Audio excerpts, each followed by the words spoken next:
Hello दोस्तों, मैं हूं दिनेश की ओर। घर हो तो ऐसा के इस कार्यक्रम में आपका स्वागत है। हम पंचकोश की सीरीज कर रहे हैं। पंचकोश की सीरीज के अंदर हमने अन्नमय कोश को अब तक प्रस्तुत किया है और अब इसी कार्यक्रम में दूसरी कड़ी यानी कि प्राणमय कोश को हम आपके सामने पेश करेंगे।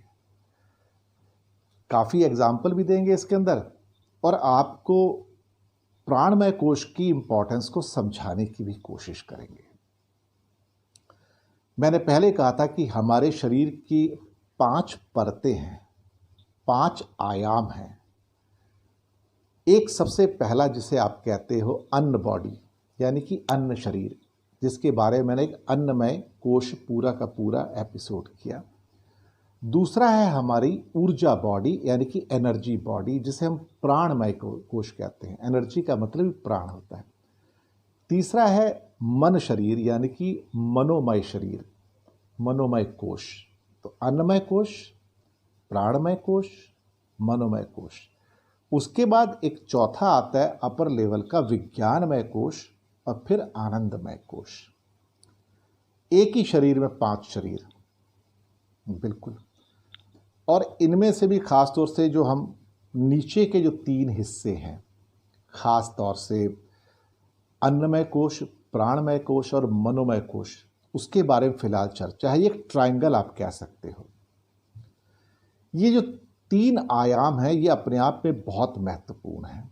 मैंने सबसे पहले एपिसोड में ये कहा था अन्नमय कोश में कि अगर हमारा भौतिक शरीर नहीं है तो बाकी कोई भी कोश आपके साथ नहीं रहेगा, कोई भी शरीर आपके साथ नहीं रहेगा। ना प्राण शरीर रहेगा, ना मन शरीर रहेगा, ना विज्ञान शरीर रहेगा, ना आनंद शरीर रहेगा।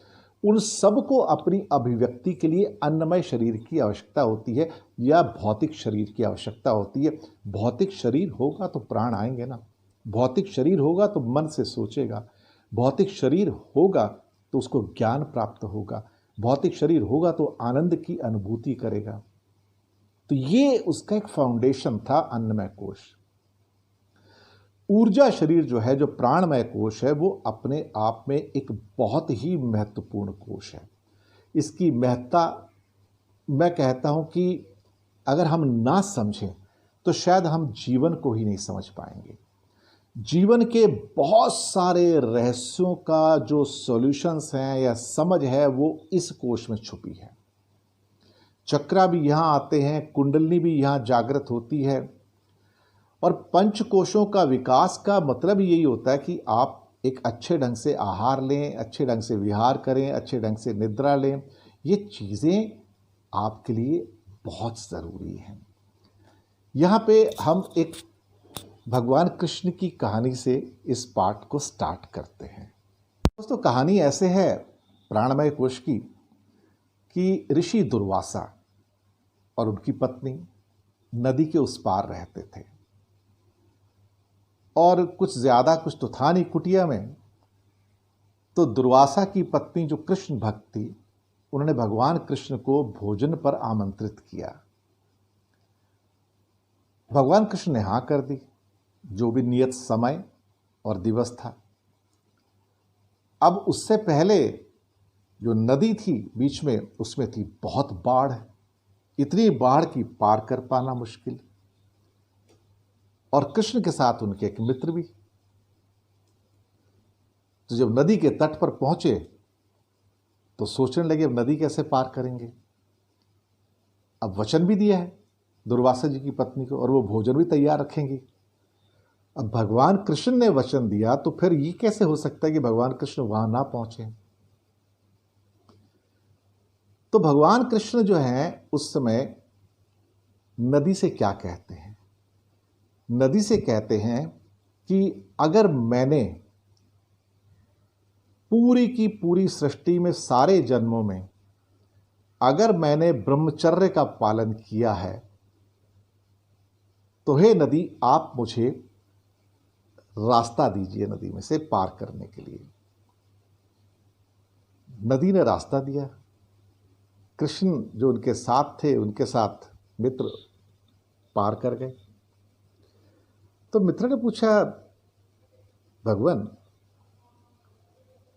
आपकी तो पत्नी भी है रुक्मिणी, प्रेमिका राधा भी है, गोपियां भी हैं, तो आप ब्रह्मचारी कैसे हुए? तो उन्होंने कहा कि तुम सिर्फ मेरी देह को देख रहे हो, शरीर को देख रहे हो, मैं तो तटस्थ हूं। तुम मेरे ब्रह्म रूप को नहीं देख रहे। मेरे ब्रह्म रूप को कभी भोजन की आवश्यकता ही नहीं पड़ती, कभी किसी और कार्यकलाप की आवश्यकता ही नहीं है। बोलते हैं मतलब, लेकिन आप तो खाना खाने जा रहे हैं, तो फिर आप कैसे कह सकते हैं? आपकी पत्नी भी है, आपने सारे कर्म जो होते हैं एक पति पत्नी के वो भी निभाए हैं। बोलता मैंने फिर कहा कि तुम मेरे देह को, शरीर को देख रहे हो, तुम मेरे ब्रह्म रूप को नहीं देख रहे। मेरा ब्रह्म रूप तो ब्रह्मचारी है। और जहां तक तुमने बात कही कि मैं रुक्मिणी के साथ हूं, 16,000 गोपियों के साथ हूं, मैं तो हर जीव के साथ हूं। इस धरती पर, ब्रह्मांड में जितने जीव हैं, मैं सबके साथ में हूं, मैं सबके अंदर हूं, मैं सब में वास करता हूं, मैं पेड़ पौधों में भी वास करता हूं। यह सुनकर उनके मित्र चुप रह गए, बोले भगवान आप ठीक कह रहे हैं। खैर भगवान कृष्ण वहां पहुंच गए तो दुर्वासा जी की पत्नी बहुत प्रसन्न हुई और बहुत लिमिटेड भोजन जो घर में था, एक दो लोगों के लिए बनाकर थाली परोस कर ले आई। खाना खाने लगे तो तुरंत वहां पे ऋषि याज्ञवल्क्य आ गए। अब ऋषि याज्ञवल्क्य भी बहुत पहुंचे हुए ऋषि थे और उनके साथ 2000 शिष्य भी आए और बोले कि ये मेरे शिष्य हैं, सारे सन्यासी हैं, ये आपके यहाँ भोजन करेंगे। दुर्वासा की पत्नी को अचंभा हुआ कि मेरे घर में तो इतना भोजन नहीं है, 2 3 4 लोगों का भोजन है, मैं 2000 व्यक्तियों को कहां से भोजन दूंगी। बहुत धर्म संकट में पड़ गई, कुछ सूझ ही नहीं रहा उसको। लेकिन ऋषि बोले हम तो यहीं पे भोजन करके जाएंगे और उससे पहले तुम्हें मेरे सन्यासी जो शिष्य हैं उनको भोजन देना पड़ेगा। तो उनकी पत्नी कृष्ण से बोली कि ये तो मैं कर ही नहीं सकती, ये मेरे बस में नहीं है। तो श्री कृष्ण ने कहा कि तुम चिंता मत करो। उन्होंने हाथ में जल लिया और कहा संकल्प के रूप में, अगर उन्होंने जीवन भर किसी भी जन्म में अगर अन्न ग्रहण नहीं किया है तो इस थाली में कभी भोजन समाप्त ना हो, जितने भी व्यक्ति आए सभी व्यक्ति खा लें। और ये सुनते ही ये सब कुछ हुआ, सबने भोजन कर लिया और घर में भंडार भर गए। 2000 तो क्या कहते हैं, 5000 लोगों को खाना खिला लो तो भी बचा हुआ था। तो याज्ञवल्क्य बाद बोले कि कृष्ण तुमने ये संकल्प लिया, हाथ में जल को ले गए कि तुमने कभी जीवन भर अन्न ग्रहण नहीं किया, तो तुम इस थाली में, इस कुटिया में भोजन की कभी कमी ना हो, जितने व्यक्ति आए उतने खा सकते हैं। तो भगवान कृष्ण मुस्कुराए और बोले, वो तो माधव थे ना, कि तुम तो मुझे अपने स्थूल आंखों से स्थूल शरीर को देख रहे हो, तुम जरा शरीर से परे हट के देखो, अपनी नजर शरीर से हटाओ और तुम मुझे ब्रह्म रूप में देखो, मेरी ब्रह्म से एक रूपता देखो। ब्रह्म रूप को भोजन नहीं चाहिए कभी, प्राण को भोजन नहीं चाहिए कभी। तुम प्राण को नहीं देख रहे हो, प्राण को कभी भोजन की आवश्यकता नहीं होती है। तो तुम्हारी तपस्या भी अधूरी है कि तुम मुझे ब्रह्म रूप में, प्राण रूप में देख ही नहीं रहे हो, क्योंकि वहां तो कोई इच्छा ही नहीं है। यह सुनते ही याज्ञवल्क्य कृष्ण के चरणों में गिर पड़े और माफी मांगने लगे। तो ये कमाल है प्राणमय कोश का, कि हमारा जो दूसरा कोश है, कि जब प्राण आते हैं तो इंसान के अंदर एक ऐसी शक्तियों का निर्माण होता है जिसे आप और हम कभी महसूस ही नहीं कर पाते हैं। आपने देखा होगा कि कंदराओं के अंदर पहाड़ों में साधु चाहिए बैठे होते हैं और वहाँ पे कई बार वायु का प्रवाह भी बहुत कम होता है, लेकिन वो जीवित रहते हैं। एक इतनी सी उनको एक कहीं से हवा मिल जाए तो उससे सालों जिंदा रह सकते हैं वो, उनकी धड़कन बंद नहीं होती है। कभी कोई आप एक एग्जाम्पल लीजिए, किसी फ्रॉग को आप किसी बॉक्स में बंद कर दो एयर टाइट टाइप का और कुछ समय के बाद खोलो, वह जिंदा निकलेगा। सांप भी ऐसे जिंदा निकलेगा। तो वो बिना ऑक्सीजन के कैसे जीवित रह लेते हैं? उनकी स्टेज अलग हो जाती है, प्राण स्टेज, प्राणमय स्टेज। दरअसल विज्ञान की सीमा जहां समाप्त होती है, ज्ञान वहां से प्रारंभ होता है। जब ज्ञान प्रारंभ होता है तो हमें शरीर के उन आयामों का, उन परतों का पता लगता है कि जिसके बारे में हमें विज्ञान से पता नहीं लग पाता है। विज्ञान बाहर की प्रक्रिया है। विज्ञान आपको बता सकता है कि हमारा सबसे जो सूक्ष्म जो कण है वो एटम है, और एटम के अंदर इलेक्ट्रॉन है, प्रोटॉन है, न्यूट्रॉन है। साइंस इसके आगे नहीं है, मैं आपको बताऊं। साइंस इसके आगे है ही नहीं, लेकिन ज्ञान इसके आगे है। तो विज्ञान यहां रुक जाता है, ज्ञान इसके आगे है, क्योंकि ज्ञान आपके शरीर से आगे आपकी एनर्जी बॉडी की, ऊर्जा शरीर की भी बात करता है। अब एग्जाम्पल देता हूं। हाइड्रोजन के 2 एटम और ऑक्सीजन का 1 एटम मिलकर H2O बनाते हैं, जिसे कहते हैं जल, पानी। यहां साइंस समाप्त होती है, विज्ञान समाप्त होता है। लेकिन उस जल से आपकी प्यास बुझ सकती है, यह आपका ज्ञान है। इसका एक्सप्लेनेशन विज्ञान में नहीं होता है। विज्ञान मैक्सिमम ये कहेगा कि बॉडी डिहाइड्रेट हो रही है, उसको ग्रेशो चाहिए इसलिए वो मांग रहा है। लेकिन इंसान की प्यास कैसे शांत होती है और उसको कैसे एकदम से संतुष्टि आ जाती है, आंखों में चमक आ जाती है, आप उसको सोचिए कि उसकी कितनी महत्ता है। तो सबसे महत्वपूर्ण बात है कि प्राण तत्व सबसे इंपॉर्टेंट है। यहां पर मैं आपको एक चीज और बताना चाहूंगा। तो वो एक चीज है कि इस संसार को एक पार्थिव संसार कहा जाता है। हमारे यहाँ ये 5 तत्व हैं, आकाश है, जल है, वायु है, अग्नि है, पृथ्वी है। अगर आप नोट करें तो आप देखेंगे हमारे ब्रह्मांड के अंदर सूर्य भी हैं, कुछ और सूर्य भी हैं इस ब्रह्मांड के अंदर, तो उनकी अपनी रोशनी है, प्रकाश है। लेकिन पृथ्वी के पास अपना कोई आकाश नहीं है। पृथ्वी के पास कोई ऐसी चीज है नहीं जिससे वो लोगों को प्रकाशित कर सके। तो पृथ्वी की ऊर्जा के रूप में उसे वायु ने भी धारण किया हुआ है। वहां पे जो अग्नि है वो भी है, जो जल है, ये उसको ऊर्जाएं प्रदान करते हैं। हमारा शरीर ज्यादा करके देखा जाए तो मिट्टी का बना है, यानी कि पृथ्वी का बना हुआ है। इसलिए कहते हैं कि हमारा जो शरीर में से जब अगर आत्मा निकल जाती है, प्राण निकल जाते हैं, प्राणमय कोश की बात कर रहा हूं, ऊर्जा निकल जाती है, तो बाकी क्या बचता है? पार्थिव। पार्थिव शब्द आता है पृथ्वी से, तो यानी कि सिर्फ हम मिट्टी बचते हैं उसके बाद, इसके अलावा और कुछ भी नहीं बचते हैं।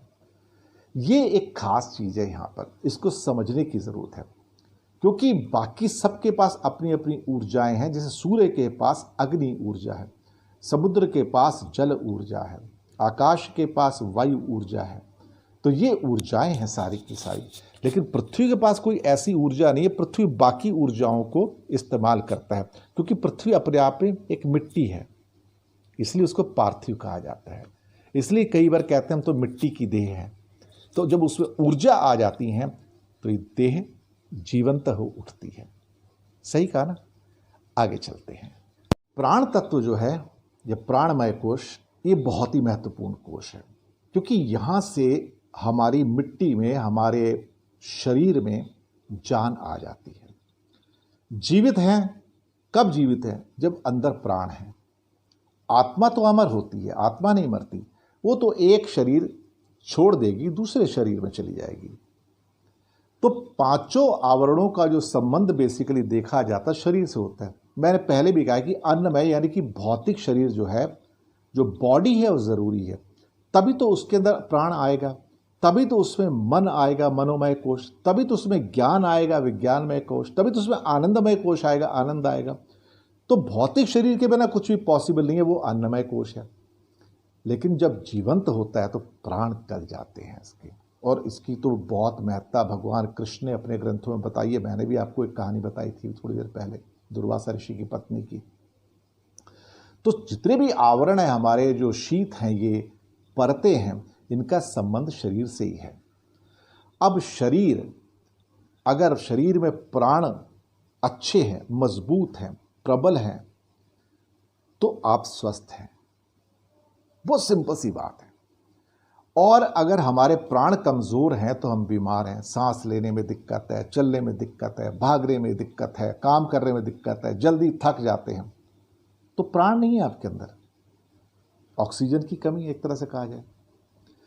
जो व्यक्ति डरा हुआ है, जो व्यक्ति स्टार्ट करके क्विट कर देता है, भयभीत हो जाता है, उसकी प्राण ऊर्जा कमज़ोर है, उसका प्राणमय कोश ही कमज़ोर है।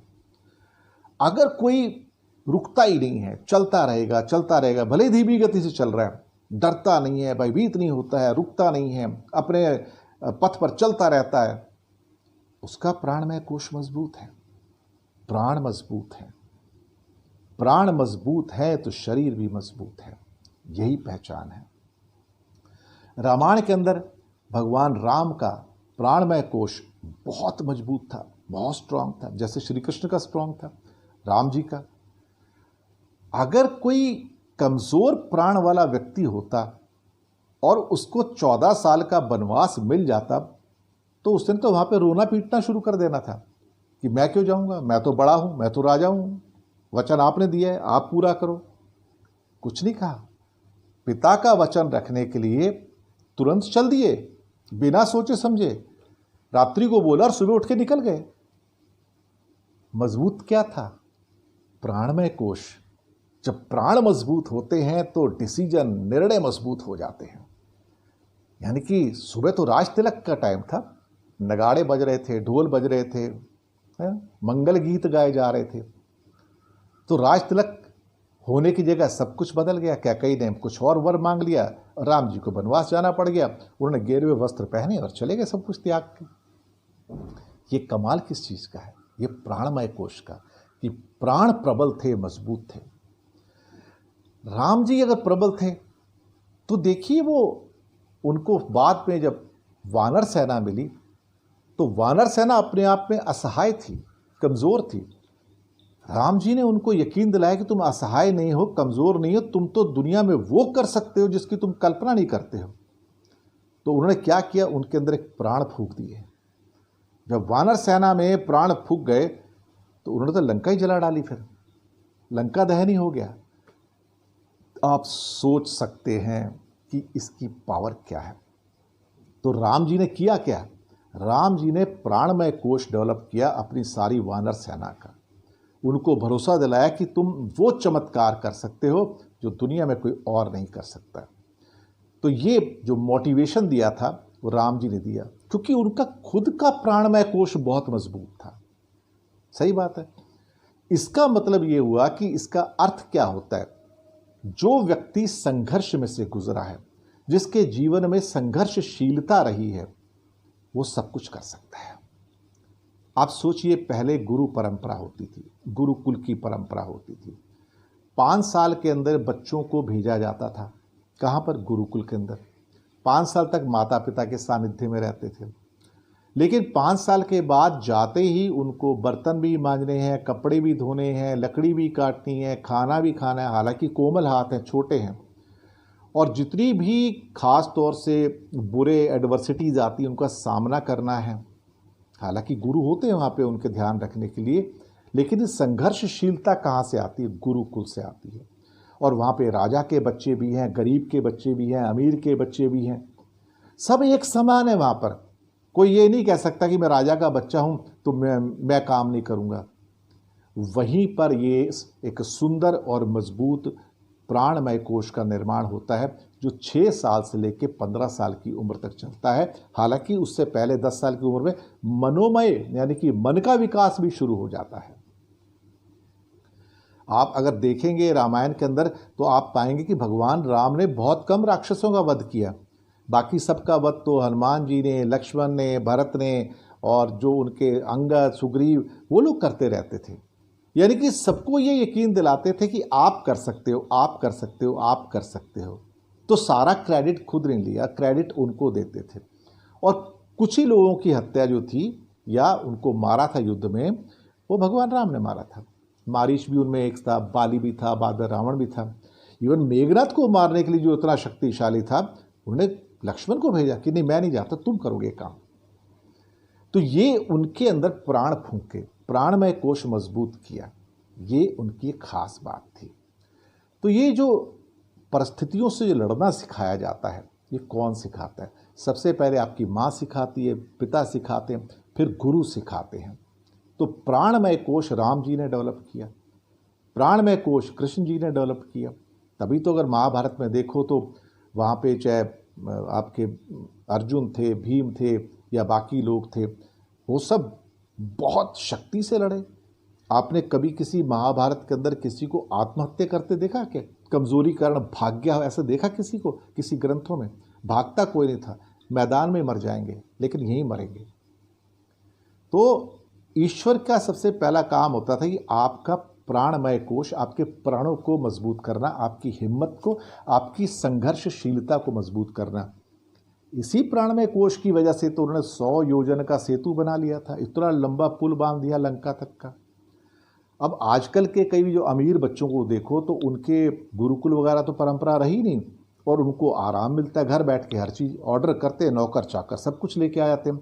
वो तो उठ के अपने लिए कोई एक कपड़ा भी नहीं धोते, खाना बनाने की तो बात छोड़ दो। तो उनमें संघर्षशीलता कहाँ से आएगी? अगर सोचिए पुराने ज़माने में राजा के बच्चे को सारी सुविधाएं होती थी, हज़ारों नौकर चाकर होते थे, और अगर उसमें संघर्षशीलता की कमी हो जाए तो युद्ध के मैदान में जो टफनेस चाहिए वो तो देख के भाग जाएगा, उसके अंदर इतनी टफनेस आएगी नहीं है। इसलिए गुरुकुल भेजा जाता था कि वहाँ पे बच्चे सब कुछ सीख के आए।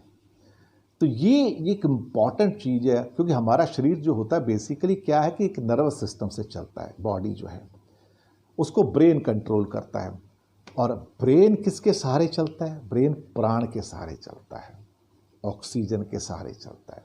ये प्राण मजबूत होते हैं कि कहीं ना कहीं से आप बहुत सारी चीज़ें, अगर कोई किसी को आदेश दे तो मान सकते हैं, बहुत सारी चीज़ें नहीं मान सकते।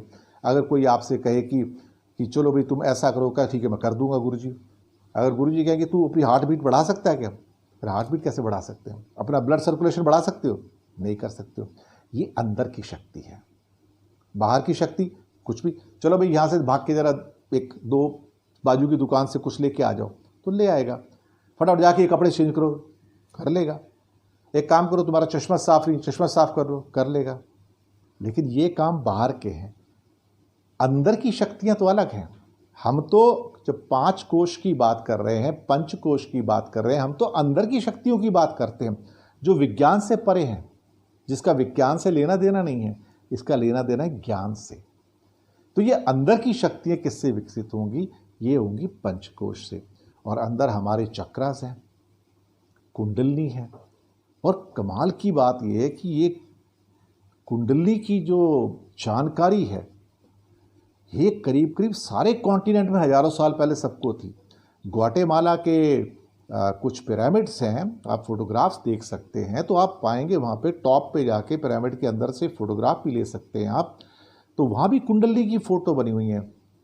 अब इसकी जानकारी चाइना को, लैटिन अमेरिका को, पुरातन काल में मेसोपोटामियम, रोमन एम्पायर, आपके इजिप्शियन एम्पायर्स, हिंदुस्तान में, ये सब जगह थी। एक्चुअली उस टाइम इंसान को ये सारी जानकारियां थी जो बाद में हमने गंवा दी।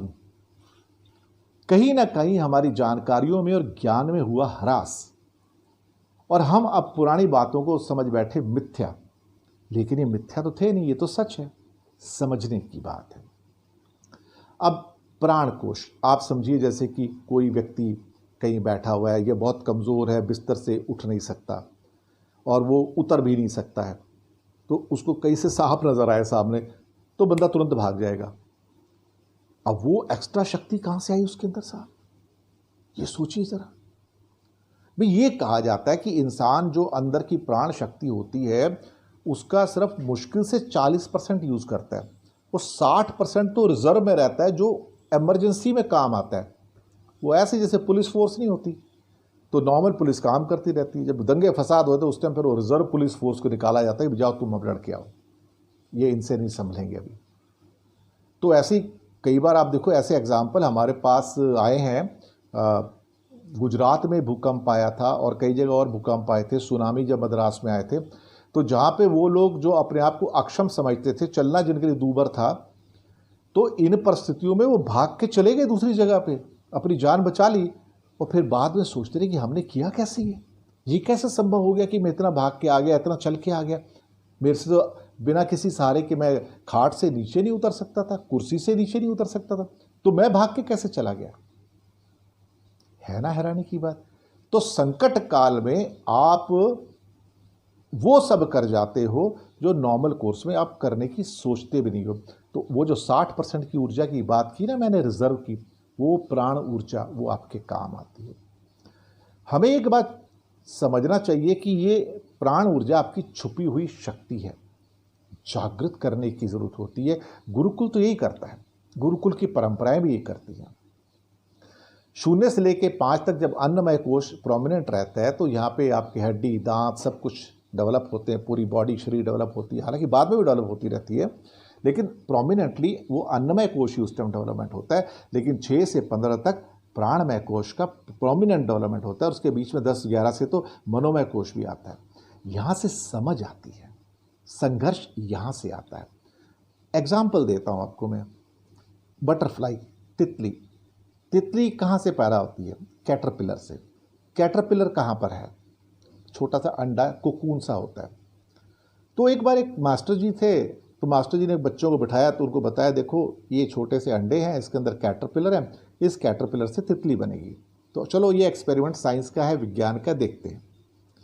तो एक एक करके उन्होंने देखा कि वो जो छोटे छोटे शेल थे वो क्रैक होने शुरू हुए, अंदर से जो कैटरपिलर्स थे जो तितली बन के उड़ने वाले थे वो धीरे धीरे जोर लगा के बाहर आ रहे थे और उसमें उनको बहुत संघर्ष करना पड़ा था। वो जो शेल थे टूट ही नहीं रहे थे और बहुत ज़्यादा संघर्ष करने के बाद तब कहीं वो बाहर निकल के आते थे और फिर कुछ ही मिनटों में उड़ भी जाते थे। वो एक बच्चे को वहाँ तरस आ गया, तो उसने कहा कि ये तो बड़ा संघर्ष कर रहे हैं, तो बड़ा स्ट्रगल है, इनका स्ट्रगल ख़त्म करना चाहिए।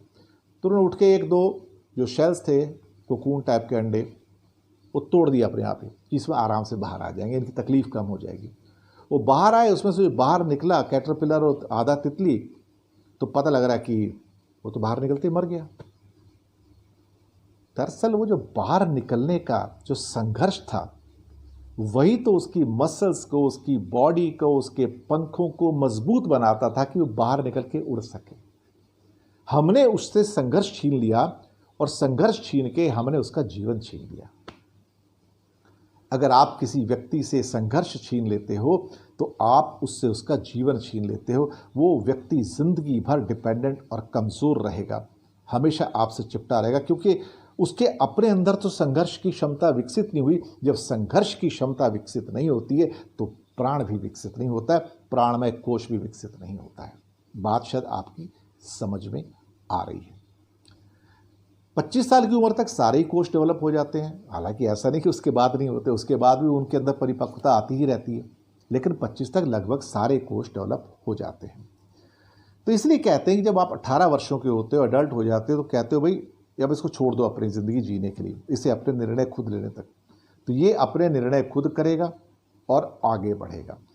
जिसकी नींव होती है मजबूत वो देता है सब कुछ, और मिट्टी में बड़ी ताकत होती है। इसलिए पहले पुराने ज़माने में कबड्डी के खेल, मिट्टी के खेल या खो खो आप मिट्टी में खेलते थे। आप जानवरों को देखिए, कई बार वो हाथी वगैरह है वो मिट्टी में लौटते रहते हैं। शक्ति प्राप्त होती है मिट्टी से उनको, वहाँ पर वो तत्व है, उनका प्राण बढ़ता है वहाँ से। तो जब आप कबड्डी वगैरह खेलते हो जो गुरुकुल में भी होती थी, तो आपका प्राण डेवलप होता है वहाँ पर। ये बहुत इम्पॉर्टेंट है। कई लोगों की ताकत जो है वाणी में होती है, वो बात करते हैं ऊंची तो लोग सुनते हैं, भाई क्या ओजस्वी आवाज़ है। प्राण मजबूत होगा तो ओजस्वी आवाज़ होगी, प्राण मजबूत होगा तो चेहरे पर आभा होगी, मुस्कुराहट होगी। अगर प्राण ही एक सब आपका कमज़ोर है तो फिर आप कैसे करोगे। जिसके प्राण मजबूत होते तभी तो उन जैसे व्यक्ति शिवाजी और महाराणा प्रताप बनते हैं, घास की रोटी खा के गुजारा कर लेते हैं। प्राण कमज़ोर होते तो आत्महत्या कर बैठते थे, मैं आपको बताऊं, आत्महत्या, जी हाँ। तो इसका मतलब ये हुआ कि प्राणों को मजबूत करने का मतलब है प्राणमय कोश को मजबूत करना। ये एक खास बात है यहाँ पर, ठीक है, यहाँ तक समझ है। अगला पॉइंट लेते हैं। तो दोस्तों, प्राणमय कोश अन्नमय कोश को जीवित करता है, उसके अंदर ऊर्जा लाता है, क्योंकि किसी भी फिजिकल वस्तु को एक ऊर्जा चाहिए। आपने एक मोटर बनाई तो मोटर अपने आप थोड़ी चलेगी, मोटर के अंदर एनर्जी का प्रवाहन चाहिए तभी तो मोटर चलेगी और फिर आपका जो काम है आगे उसको कर पाएगी। तो ये वही है, यानी कि बिजली, जैसे मोटर को चलाने के लिए बिजली चाहिए या पंखे को चलाने के लिए बिजली चाहिए, तो ऐसे शरीर को चलाने के लिए भी एक बिजली की जरूरत होती है, एक ऊर्जा की जरूरत होती है। प्राण वो ऊर्जा है। तो प्राण शक्ति अच्छी नहीं हुई तो हमारा शरीर कमजोर, प्राण शक्ति अच्छी हुई तो शरीर मजबूत। तो मैंने आपको बताया था कि 40% तो हम यूज करते हैं और 60% रहती है रिजर्व फोर्स के अंदर। अब उसको हमारा उद्देश्य ये होना चाहिए कि इस रिजर्व फोर्स को बाहर निकालें और उसका उपयोग करें, वरना वो हमारे साथ ऐसे ही खत्म हो जाती है बाद में।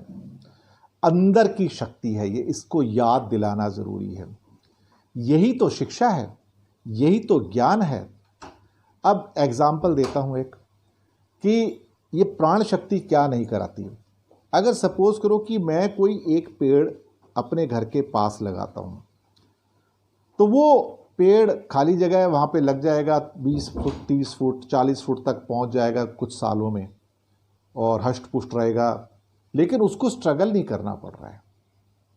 वो उसको जगह मिली हुई है, वो आराम से एक्सपेंड भी कर रहा है, ऊपर भी जा रहा है। लेकिन अगर आपका पेड़ सपोज करो किसी जंगल में है, चलो मैं रेन फॉरेस्ट की बात करता हूं, तो अगर आपने रेन फॉरेस्ट कभी नहीं देखे हैं तो कभी भी कोई यूट्यूब का वीडियो निकाल लीजिए, उससे वे रेन फॉरेस्ट को आप देख लीजिए, चाहे लैटिन अमेरिका के अमेज़न के हों, हमारे केरला के हों, ऑस्ट्रेलिया के अंदर हों और कई और जगह पर रेन फॉरेस्ट हैं।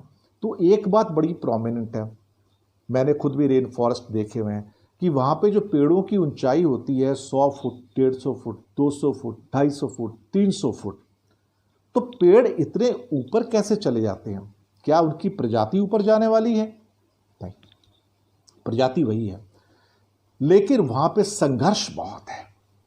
संघर्ष इसलिए कि सूर्य की छाया और रोशनी ऊपर से आती है, हर पेड़ को सूर्य की रोशनी चाहिए और उस सूर्य की रोशनी को प्राप्त करने की रेस में वो ऊपर ऊपर ऊपर चलता चला जाता है। और इसलिए जब आप आसपास देखेंगे तो रेन फॉरेस्ट में एक ऐसा मतलब एक वातावरण बन जाता है कि ज़मीन के ऊपर सूर्य की किरणें पहुंचती ही नहीं है, इसलिए उसको रेन फॉरेस्ट कहता है। घना होता है एकदम और पेड़ ऊपर ही ऊपर चलते जाते हैं। अगर पेड़ ऊपर ही ऊपर नहीं जाएंगे तो मर जाएंगे, क्योंकि सूर्य नहीं मिलेगा तो ऊर्जा नहीं मिलेगी, ऊर्जा नहीं मिलेगी तो खाना नहीं बनेगा, उनका खाना नहीं मिलेगा तो जीवित नहीं रहेंगे।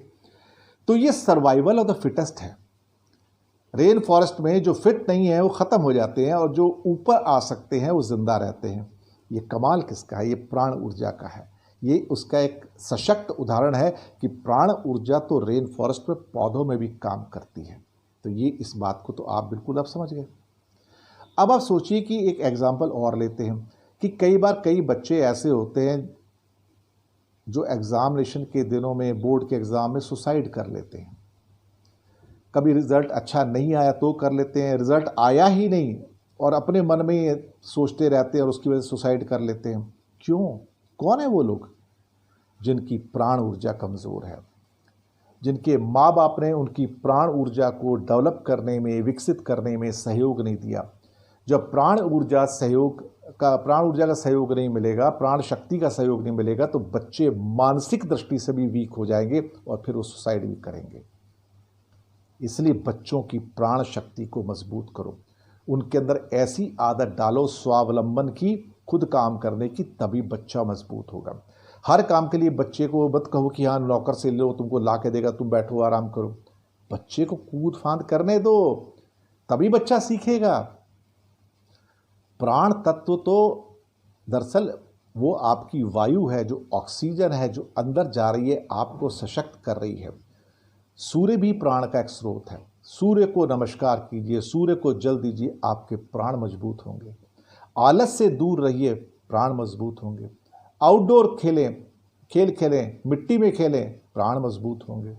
एक्टिव रहें, प्राण मजबूत रहेंगे। नदी में तैरेंगे, प्राण शक्ति मजबूत होगी।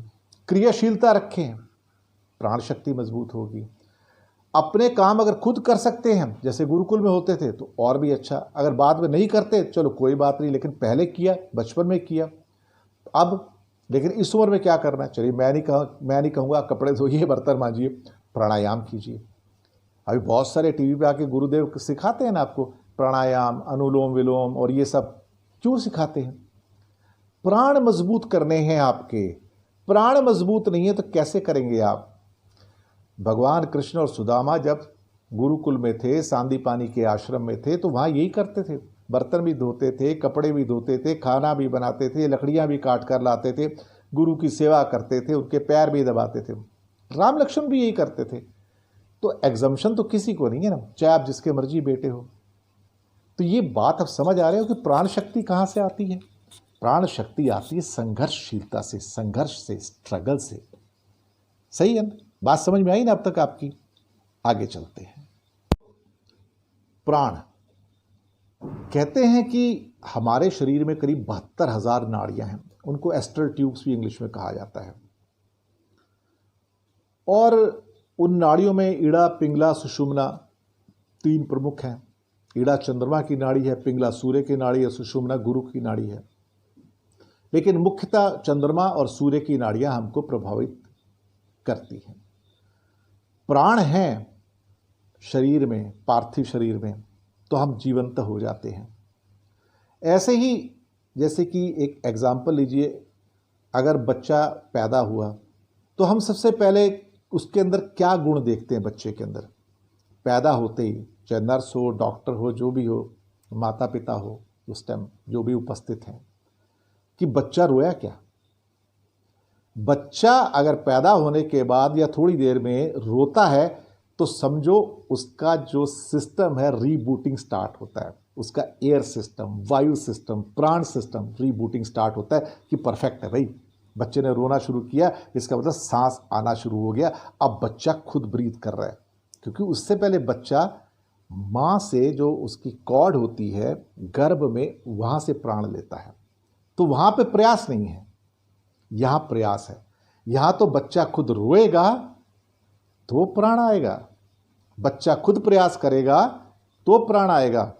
तो यानी कि भगवान के द्वारा दी हुई एक ऐसी शक्ति है कि यहाँ बच्चे को तुम ये नहीं कहते कि बच्चा 10 दिन का है, 5 दिन का है, 2 दिन का, अपने आप सांस नहीं ले पाएगा तो हमें उसकी सहायता करनी चाहिए ना। ऐसे कई बार बच्चों को कई बार वेंटिलेटर पे रखा जाता है। जो बच्चे कमज़ोर पैदा होते हैं, जिनका शरीर उसको स्वीकार नहीं करता है, उतनी प्रक्रिया करने में उतना मजबूत नहीं है, तो उस बच्चे को पहले थोड़े दिन तक रख के उसको इंक्यूबेटर में या वैसे मजबूत बनाया जाता है ताकि बच्चा अपनी प्राण शक्ति को खुद डेवलप करे। यही तो एक उसकी खास चीज़ है। तो हमारे जो शरीर है, शरीर के अंदर दरअसल 5 किस्म की वायु होती हैं। प्राण का मतलब वायु। ये वायु क्या है? सबसे पहले है प्राण वायु, फिर है समान वायु, फिर है अपान वायु, फिर है उदान वायु, फिर है व्यान वायु। मैं इसको कोई सीक्वेंस नहीं दे रहा हूँ, मैं एक एक करके समझाने की कोशिश करता हूँ। चक्रा जैसे मैंने बताया 7 हैं। अगर सिर के ऊपर जाते हैं तो वो हमारा क्राउन चक्र है, जिसको सहस्रार चक्रा भी कहते हैं। एक सबसे इम्पॉर्टेंट चक्र है जो कि ये हमारा यहाँ पे 2 भवों के बीच में आज्ञा चक्र कहते हैं, अजना चक्र भी इसको कहते हैं। गले में होता है विशुद्ध चक्र कहते हैं। हृदय का होता है तो उसको अनाहत चक्र कहते हैं। पेट में नीचे नाभि के पास मणिपुर चक्र होते हैं, उसके थोड़ा नीचे स्वाधिष्ठान चक्र है, और लास्ट वाला जो है मूलाधार चक्र होता है, रूट चक्र भी कहते हैं उसको। कलर भी इन सब के अलग अलग होते हैं, खैर उसके अंदर अभी हम नहीं जाएंगे क्योंकि चक्रों के ऊपर प्रोग्राम नहीं कर रहे हैं, लेकिन चक्र और कुंडली ही तो प्राण हैं, वही तो जागृत होते हैं। तो उससे पहले हम जो बेसिक है उसकी जो 5 प्राण हैं उनको देख लेते हैं कि इनकी महत्ता क्या है। जब हम प्राण की बात करते हैं तो हमारे शरीर में जो ऑक्सीजन जाती है, जो वायु जाती है, वो कैसे ऑपरेट करती है और कैसे हमारे शरीर को संतुलित रखती है। तो पहले चलते हैं प्राणवायु के ऊपर। प्राणवायु, जी हाँ, ये विशुद्धि चक्र जो होता है ये वहाँ से लेके हृदय तक, यानी कि विशुद्धि होता है यहाँ पे और हृदय तक यहाँ पर, ये यहाँ तक होती है प्राणवायु। अगर आप देखोगे यहाँ पे तो क्या क्या ऑर्गन्स हैं, खास तौर से आपको लंग्स भी मिलेंगे और गला भी मिलेगा और आपका हृदय भी मिल जाएगा यहाँ पर। तो इन सब को ऑक्सीजन की ज़रूरत होती है। इनकी गति जो रहता है अंदर जाके नीचे की ओर होती है, ये अंदर हमारे हम ऑक्सीजन खींचते हैं। 5 इंद्रियां भी यहीं से प्रभावित होती हैं। 5 इंद्रियां आप देखोगे तो सिर पे ही हैं, नीचे कोई इंद्रिय नहीं है। शब्द, स्पर्श, रूप, रसगंध, ये सब वहीं पे बेसिकली जो सारी इंद्रियां हैं। तो ये जो प्राण है ये सभी ऑर्गन्स को वायु देने का, प्राण देने का काम करता है। थक जाते हो या वैसे हो तो आप सोचने वाली बात है कि आप कैसे कर सकते हो। तो प्राण वायु का स्थान जो है वो यही होता है। जब ये प्राण वायु इस रीजन में असंतुलित हो जाती है तो बहुत सारी बीमारियां पैदा हो सकती हैं विचारों के ऊपर, क्योंकि ये एरिया को प्रभावित करता है सारा। यहाँ पे है तो यहाँ से आता है, लेकिन यहाँ से इसको प्रभावित इसको करता है वहाँ पे, तो इससे बहुत सारी बीमारियां हो जाती हैं। ब्रेन रिलेटेड भी है उसमें, इसमें घबराहट भी है, लंग्स की बीमारी है, ब्रोंकाइटिस है, कंधे का दर्द है, थायराइड है, सांस लेने में प्रॉब्लम है। प्राणमय कोश अगर ठीक है और इसमें प्राण वायु अगर ठीक होता है तो बहुत सारी बीमारियां अपने आप ठीक हो सकती हैं। खास तौर से अस्थमा, ब्रोंकाइटिस को भी आप थोड़ा थोड़ा ठीक कर सकते हैं। कैसे? आप अगर यहाँ से थोड़ा रगड़ा करेंगे इस ढंग से और इस ढंग से करेंगे तो आपको बहुत सारा वहाँ पर देखा जाए तो राहत मिलेगी। आप करके देखिए इसको तो आपको खुद ही समझ में आ जाएगा। तो आगे चलते हैं। अब चलते हैं दूसरी वायु, समान वायु। तो प्राणवायु होगी, समान वायु। ये दरअसल क्या है कि हृदय से लेके नाभि तक होता है। हमारे हृदय से लेके नीचे नाभि तक का एरिया होता है। ये इसमें हृदय भी आ जाता है और नीचे मणिपुर चक्र भी आता है। तो ये दरअसल प्राण ऊपर है, उसके नीचे अपान होता है, ये दोनों के बीच में होता है समान वायु जो होती है। ये भोजन को अगर आप इस एरिया को देखेंगे तो पेट का सारा एरिया है। भोजन को जो हजम करना है वो यहाँ पे होता है। पाचन इसकी मेन प्रक्रिया है। यहाँ पे अगर असंतुलन होता है, मिसमैच होता है, टॉक्सिसिटी बढ़ती है, पेट फूलता है, गैस बनती है, विषैले पदार्थों का संचय हो जाता है, भोजन की प्रॉब्लम साथ में पैनक्रियास को इफेक्ट करती है, किडनी को इफेक्ट करती है, लीवर को, हर चीज़ को इफेक्ट करती है, क्योंकि सारा शरीर आपके पेट से जुड़ा हुआ है। इसमें कोई शक वाली बात नहीं है। इसे कह सकते हो कि ये केंद्र है। नाभि तक पहुंचो तो नाभि केंद्र है। केंद्र मजबूत तो देश मजबूत, केंद्र मजबूत तो सब कुछ मजबूत, केंद्र कमज़ोर सब कुछ कमज़ोर। तो आपका स्टमक जो होता है ना वो उसी के अधीन होता है। यहीं पे आपकी शुगर भी होती है, एसिडिटी भी होती है, अपचन भी होता है, मंद अग्नि होती है, खाना ढंग से पच नहीं पाता है, बीमारियां होती हैं, पेट में गड़बड़ होती है। समान वायु गड़बड़ जब हो जाए तो बहुत सारे रोग लग जाते हैं। खाना समय पर ना खाओ तो ये रोग लगता है। नाभि सेट नहीं हो पाती है तो ये प्रॉब्लम आ जाती है। उल्टा सीधा खाओ, जंक फूड खाओ तो समान वायु जो होती है विकृत हो जाती है। मणिपुर चक्र ठीक रहे तो पाचन शक्ति ठीक है। मणिपुर चक्र गलत है, इसका मतलब पाचन शक्ति गलत है। शक्ति सब यहाँ से आती है। तो क्या करना है आपको? अगर आप देखोगे यूट्यूब पे जाके तो आपको वज्रासन मिल जाएंगे नेट के ऊपर।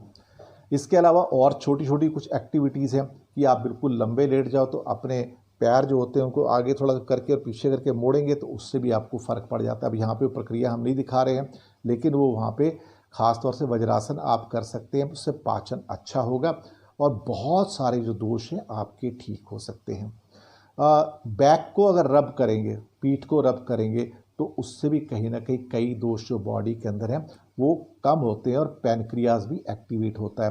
ख़ास तौर से उसमें कुछ जो 8 नंबर की जो वर्टिब्री होती हैं ऊपर से, उनके ऊपर अगर थोड़ा ज़ोर पड़ता है तो उससे पैनक्रियाज एक्टिविटी होता है, क्योंकि पैनक्रियाज उसके आसपास ही होता है। तो ये छोटी छोटी चीज़ें हैं।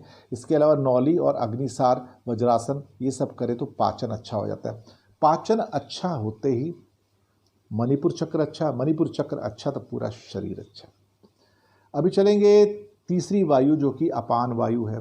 ये दरअसल हमारा मणिपुर चक्रा से लेके बिल्कुल नीचे टांगों तक के कार्य होते हैं उन सब तक। इसमें तो नाभि से स्टार्टिंग पॉइंट है, नीचे गॉल ब्लैडर है और उसके जो चक्रास हैं स्वादिष्ठान, और नीचे आपके मूलाधार आ जाते हैं। इसमें आपके स्पर्म्स हैं, डिलीवरी हैं, प्रजनन केंद्र हैं, मलमूत्र को त्यागना है, सब चीज़ें गतिविधि बाहर की होती हैं। यहाँ गतिविधि जो वायु की है बाहर जाने की, एग्जिट की है। तो सभी बाहर की गतिविधियाँ यहाँ पे आ गई हैं। इसमें स्थान जो गुदा है ख़ास तौर से, इसकी अगर ठीक नहीं हो तो कॉन्स्टिपेशन होता है, मिस कैरेजेस होते हैं, पसीना आप त्यागते हैं, या इसके अलावा पेट में कुछ समस्या है, गैस की समस्या है कि गैस नीचे नहीं निकल रही है, तो ये सारी की सारी जो है देखा जाए तो अपान वायु का ही चमत्कार है। ऐसे ही आपका उस टाइम IBS का रोग हो जाता है, इरिटेटिंग सिंड्रोम होता है, तो बॉयल सिंड्रोम होता है। तो उसके लिए आप क्या करना है कि जो घुटनों से लेके और पैर तक का जो हमारी पिंडलियों के ऊपर का एरिया टांग में, उसको दबाएंगे।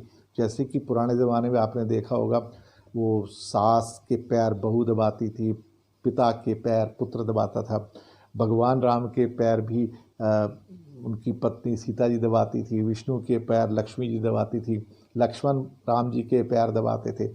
वो क्या हो रहा है वहाँ पे? दरअसल वहाँ पे ये अपान वायु ठीक हो रही है। तो घुटने से लेके नीचे तक अगर पैरों को दबाया जाएगा तो सारा पेट भी ठीक होता है, IBS जैसी बीमारी भी ठीक होती है, और जिसको बार बार पेशाब भी आता है, यूरिन आता है, वो भी ठीक होता है। छींक आई तो कई बार यूरिन भी प्रवाहित हो जाता है, उसको रोका जा सकता है, या टॉयलेट बार बार आती है उसको रोका जा सकता है। तो सारा ध्यान क्या होता है यहाँ पर? पेट पर चला जाता है।